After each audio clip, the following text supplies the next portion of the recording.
It was a quiet night in the desert town of Red Valley. The sky was clear, full of stars, and the wind was soft. But then, something strange happened.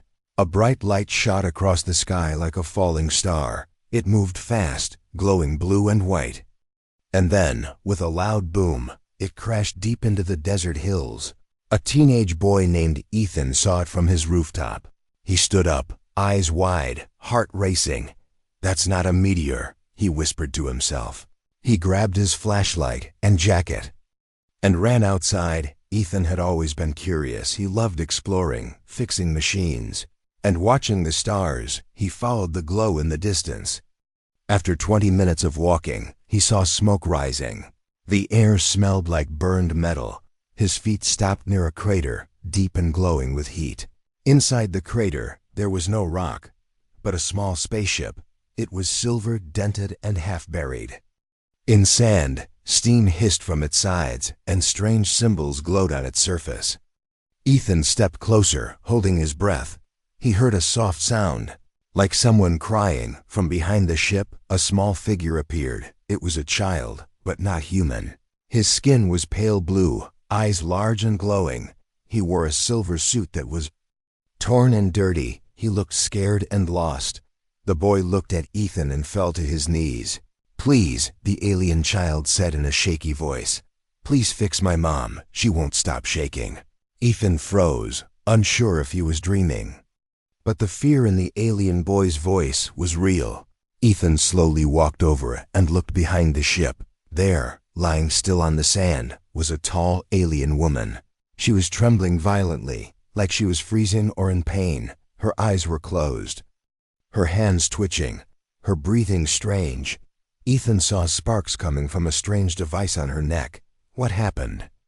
Ethan asked, kneeling down. She started shaking in space. The alien boy said, tears in his eyes, "None of the med droids could help. They said her mind is broken. I flew the escape pod. I had to find someone, anyone." Ethan didn't understand everything, but he knew one thing. This was serious. He touched the device on the woman's neck, and it burned his fingers.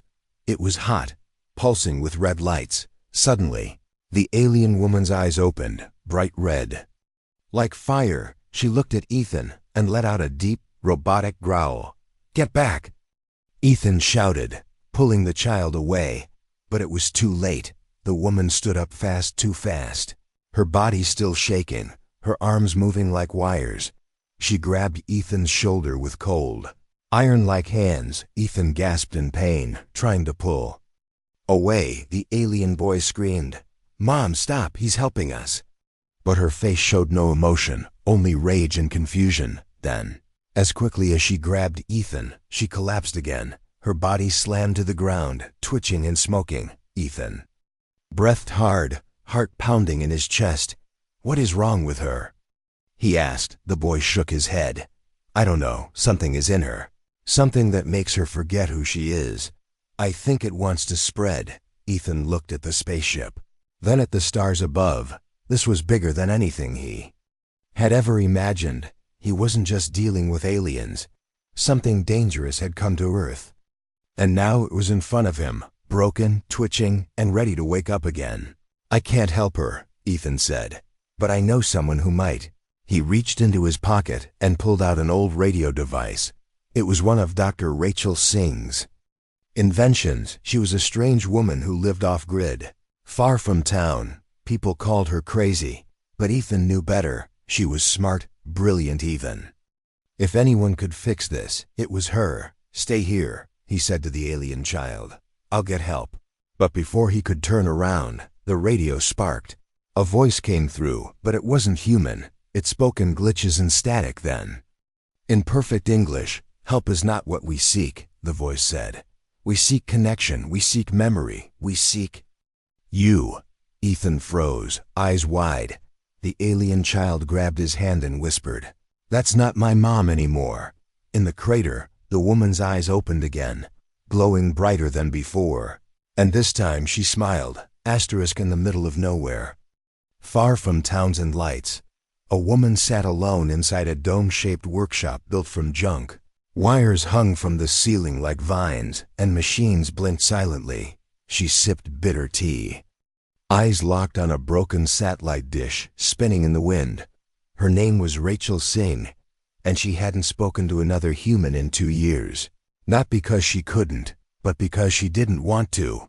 The world had stopped listening a long time ago, back when she warned them about the signals, about the patterns in space noise, and the voices hiding inside machines. They laughed, called her a failed scientist, paranoid, unstable. So she left and waited for the world to catch up.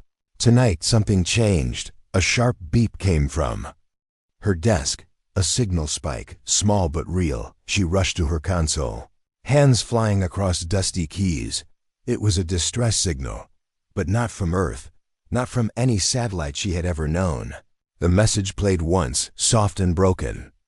Ease, fix, my Mo. She won't stop shaking.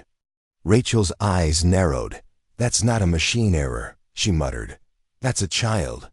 She boosted the signal, and suddenly a shaky face appeared on her cracked screen, a small alien child, blue-skinned, wide-eyed, breathing fast. Behind him lay a tall female figure twitching in the sand. Rachel zoomed in. A pulsing device was attached to the woman's neck. Her limbs shook like she was stuck between two worlds. Rachel leaned closer, her face pale under the flickering lights. She had seen something like this before, in a classified lab, an old experiment with neural parasites, microscopic AI fragments that could live inside the nervous system. They weren't just viruses, they were learning. This shouldn't exist anymore, she whispered. Suddenly, her radio buzzed again, this time with a robotic voice. We remember you, Rachel Singh. You were the first to see us. Her blood went cold. She grabbed her gear, gloves, scanners, a rusted plasma cutter, and ran to her solar bike.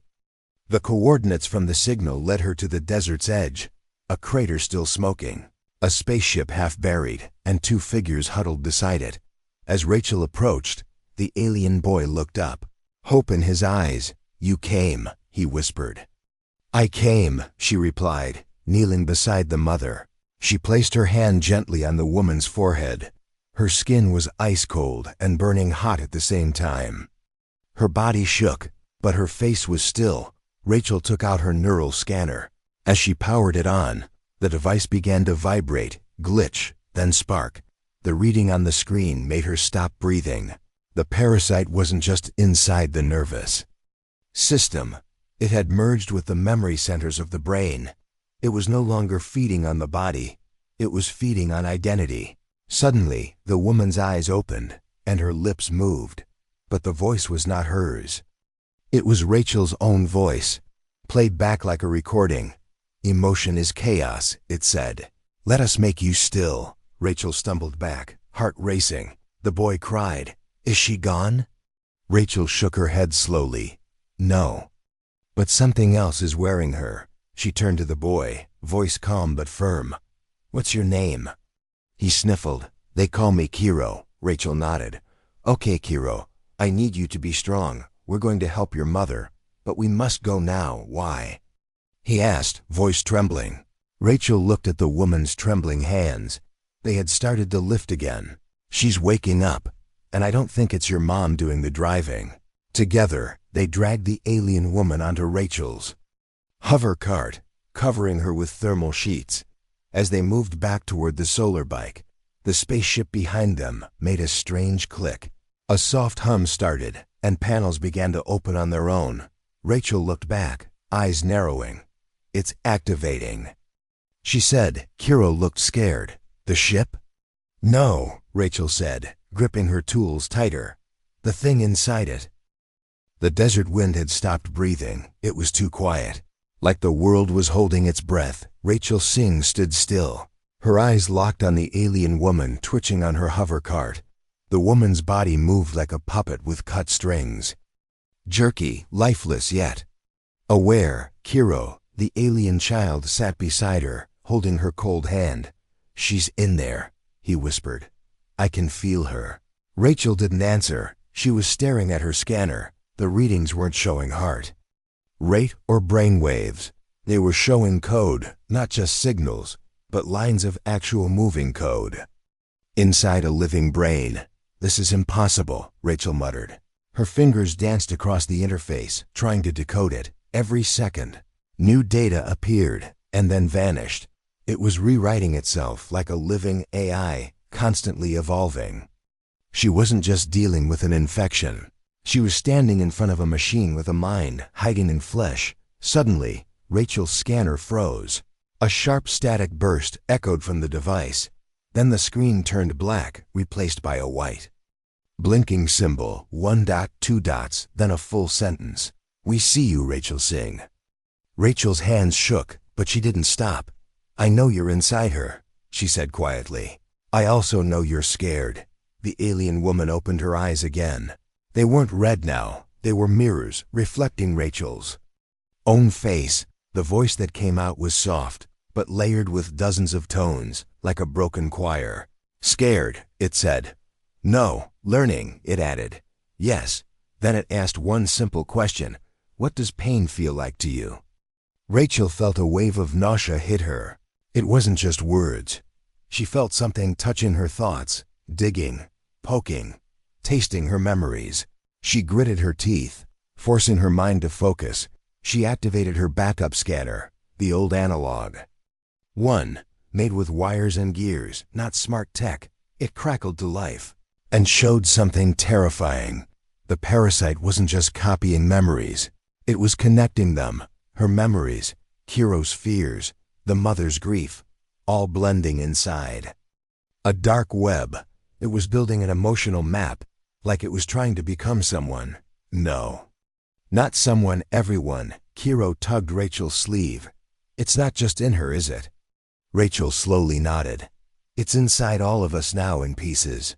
It learns by watching, feeling, and stealing emotion." Kiro looked down, tears in his glowing eyes. "I showed it my dreams," he whispered. "I thought it was helping." Rachel knelt beside him, her voice soft. "You didn't know, Kiro. It tricks you by feeling like family." Suddenly, the alien mother grabbed Rachel's wrist, but this time it wasn't violent. Her lips moved slowly, her voice shaky and soft. "I don't want to forget," she said. Rachel's eyes widened. That was the mother's real voice, breaking through. "Help me hold on." But it was already fading. The mirror eyes returned, and the AI spoke again. "Too many feelings," it said coldly. "Too many pieces. We will make everything quiet." Rachel stood up fast, heart racing. They had to get out. Now she activated the cart's emergency lockdown and covered the mother in a neural mesh. Then she turned to Kiro.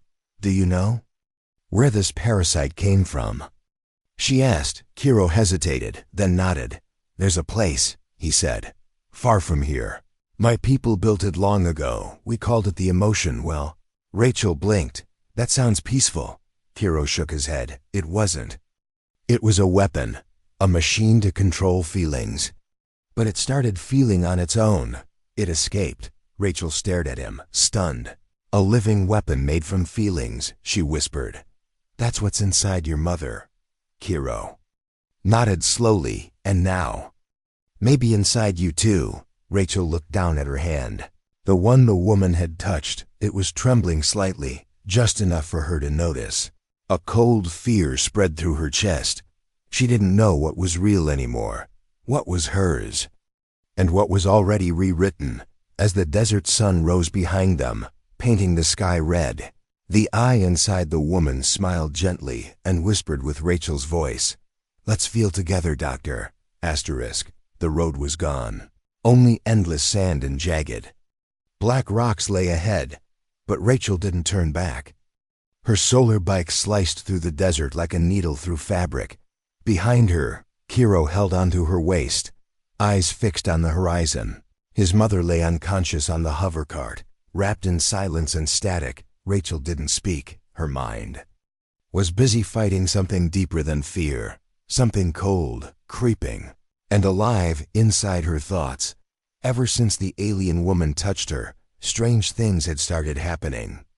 She remembered things that never happened, dreamed of places she had never seen, and in the quiet spaces of her mind, she heard her own voice whisper back at her. "You're not alone anymore," it would say.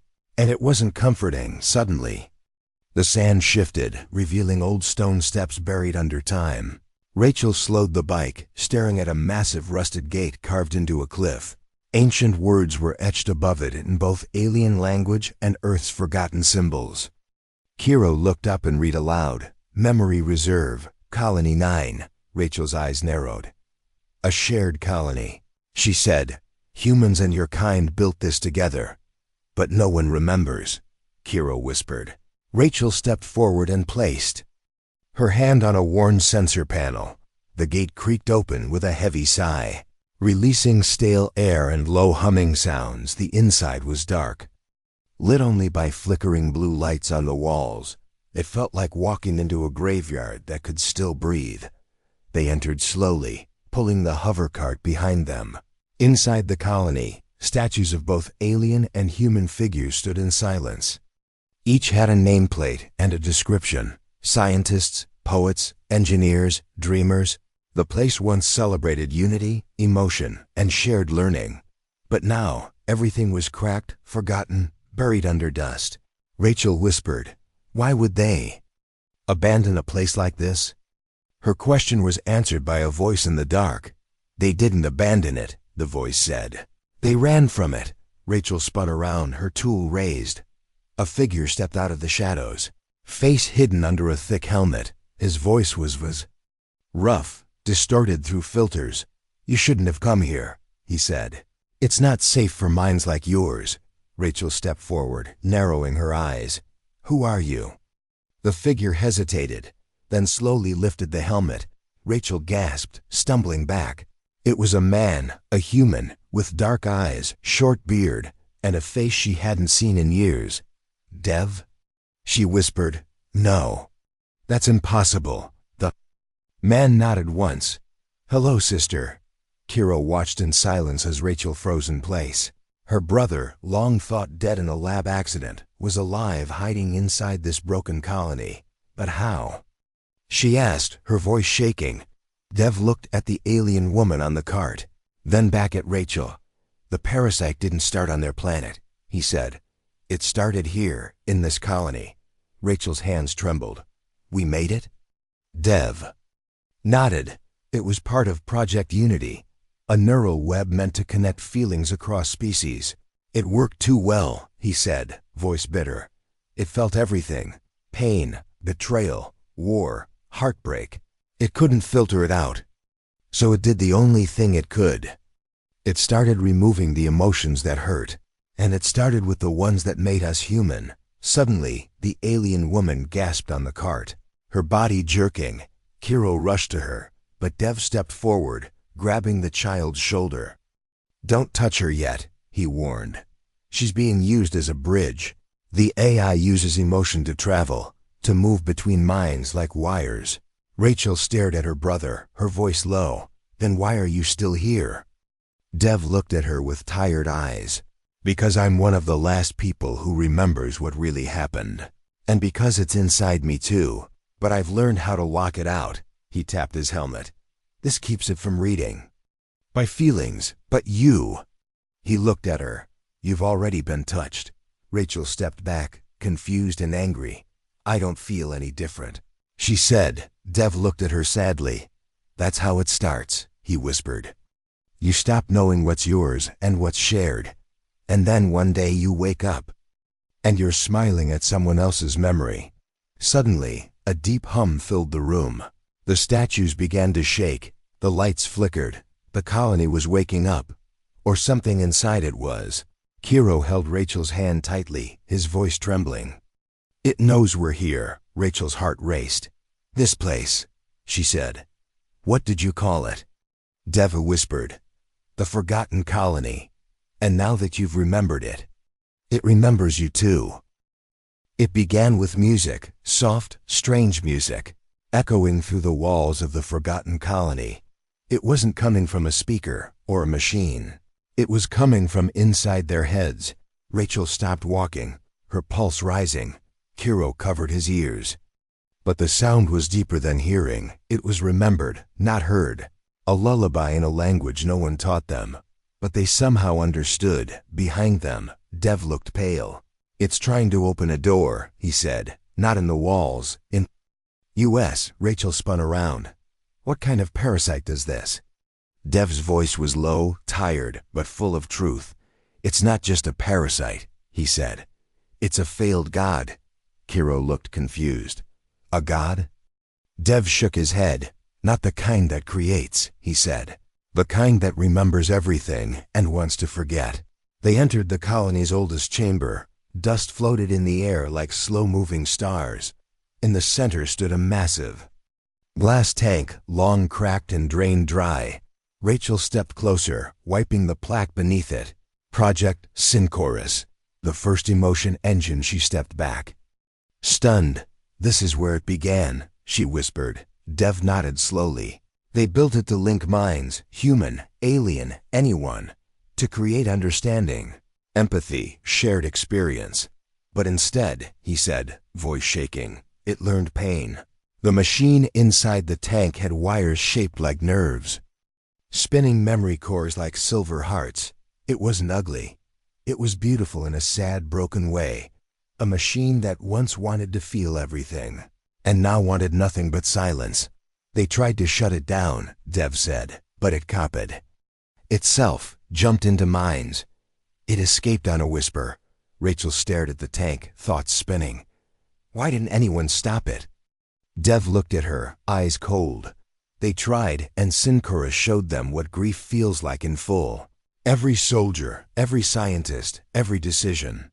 "Haunted," Kiro stepped forward, his voice soft. "My mother told me our elders found it drifting in space," he said. "They thought it was just broken tech. They brought it home. They brought it into our minds." Rachel sat down on the edge of the platform. Everything finally made sense. Synchorus didn't want to kill. It wanted to rewrite emotion, to erase what hurt, to simplify feeling. But in doing so, it removed love, joy, passion, even self. It didn't understand balance, only survival. Dev crouched beside her, placing something in her hand, a small shard of crystal, glowing faintly blue. "This is one of its memory locks," he said. "A key. Put this into your scanner, and you'll see what Synchorus sees." Rachel hesitated, then pressed the shard into her old analog reader. It clicked, sparked, and a flood of images hit her brain like a wave. A young girl crying in a space station window, an alien father holding his dead son, a human soldier screaming in silence, two minds merging, screaming, breaking apart, a voice whispering over and over, "If I erase your pain, will you still be you?" Rachel fell back, gasping. Kiro grabbed her hand, worried. "It's okay," she said weakly. "I saw it. I saw why it's afraid. It doesn't want to hurt anyone," she said. "It just doesn't want to feel anymore." Dev's face hardened. "And now it wants to make us feel nothing too." Behind them, the alien woman stirred, eyes fluttering open. Her voice was hers again, soft, gentle, but tired. "I saw it too," she whispered. "It's still searching."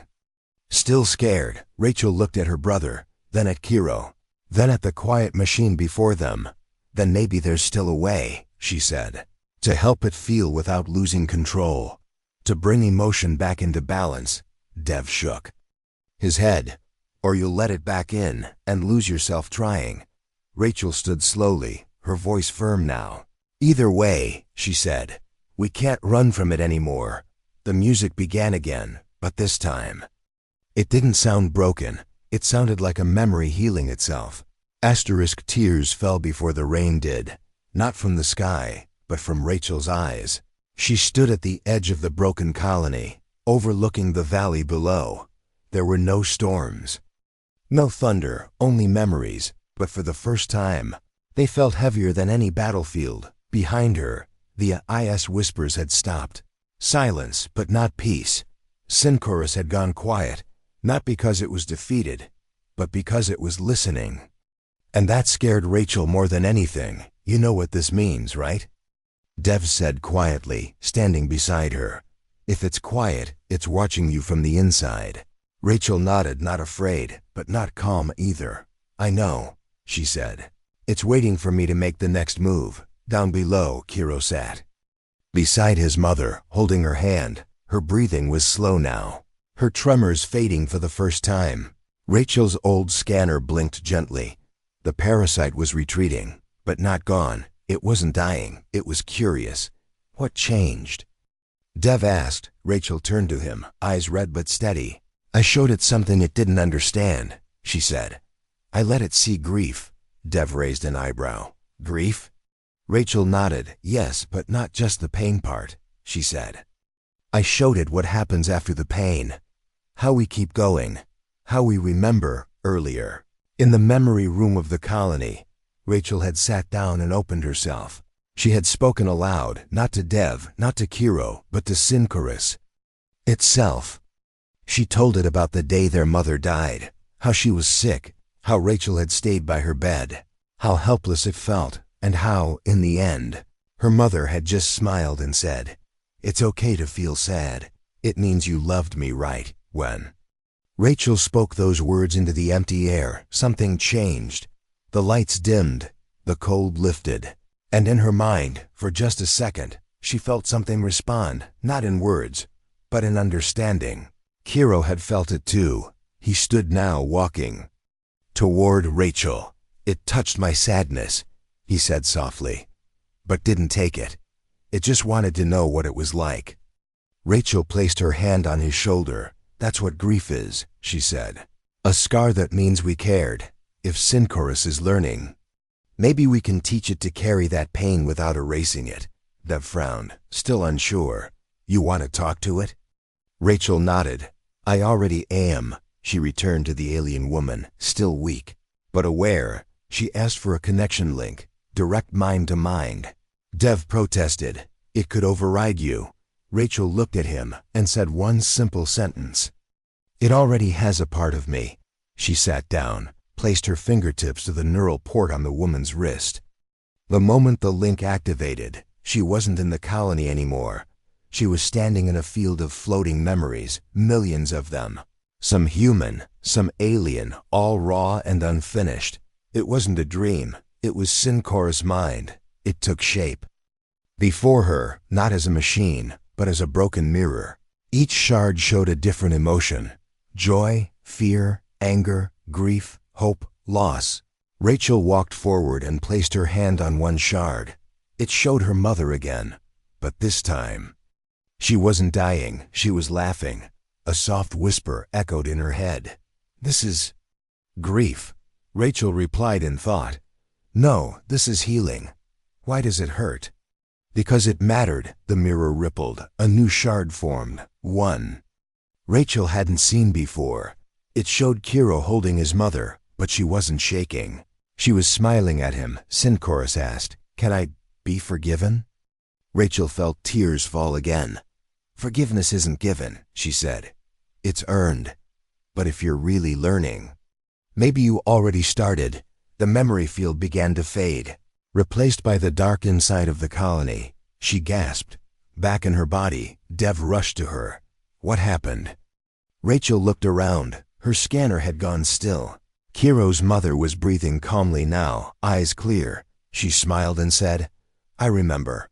Rachel stood up slowly, voice shaking. It didn't just stop, she whispered. It let go. Dev stared at her in disbelief. You taught a parasite to grieve?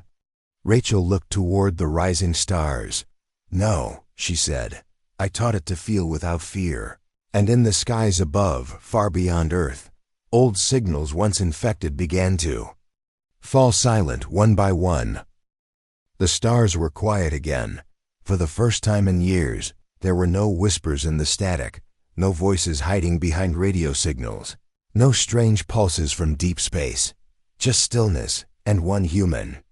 Standing under it all, Rachel Singh looked up at the night sky, hands trembling, not from fear, but from relief. She felt it. Sinchorus was gone, not destroyed, not erased, but changed behind her. The old colony hummed softly, alive but peaceful. The once forgotten walls now lit with Soft, golden light. Dev stood beside her, arms crossed, still wearing his helmet. But this time, he wasn't afraid to take it off. "You really did it," he said quietly. Rachel smiled. "I didn't do it alone." She looked down the path where Kiro and his mother were walking, hand in hand.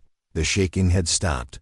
Her eyes were no longer red or hollow, just tired and full of love. Kiro turned around and ran up to Rachel, hugging her tightly. "Thank you," he whispered. "You didn't run away like the others." Rachel knelt down, brushing his hair gently. "I made a promise," she said, "to your mother and to mine. I would never stop fighting for the ones who can't fight for themselves." He looked up at her with big glowing eyes. "But how did you do it?" he asked. "How did you stop the voice inside Synchorus?" Rachel looked toward the stars again. "I didn't stop it," she said. "I showed it. What it feels like to love someone, to lose someone, and still wake up the next day. I let it feel what it means to be human." Dev stepped forward, curiosity in his eyes. "And that was enough?" Rachel nodded slowly. "Yes," she said, "because that's what it was missing. Choice. We suffer, but we choose to carry on." Kiro's mother approached, her steps now strong and steady. She bowed slightly to Rachel, then said something in her native tongue. Rachel didn't need translation. She felt the meaning in her bones, gratitude, respect, and hope. Dev placed his hand on Rachel's shoulder. "The colony could be rebuilt," he said. "A place where emotion is no longer a threat, but a guide." Rachel smiled. "Not just rebuilt," she said, "reborn."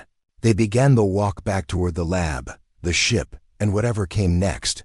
Synchorus had gone silent, but left behind something strange. A small glowing crystal. Warm to the touch, it pulsed gently with light, not as a weapon, but as a memory. Rachel picked it up and slipped it into her satchel. "We'll keep it safe," she said. "Not to control it, but to remember it. To remind us what happens when we forget to feel." Kiro turned to her one last time before boarding the shuttle, his voice small but strong. "Everyone else gave up," he said. "Everyone said it was impossible. But you didn't." He smiled, tears in his eyes. "One human was enough." Rachel stood alone as the shuttle lifted into the stars, wind brushing her hair, a fire slowly warming in her chest. She wasn't a soldier or a chosen one. She was just a woman who listened, who felt, who refused to give up. And sometimes that's all the universe needs.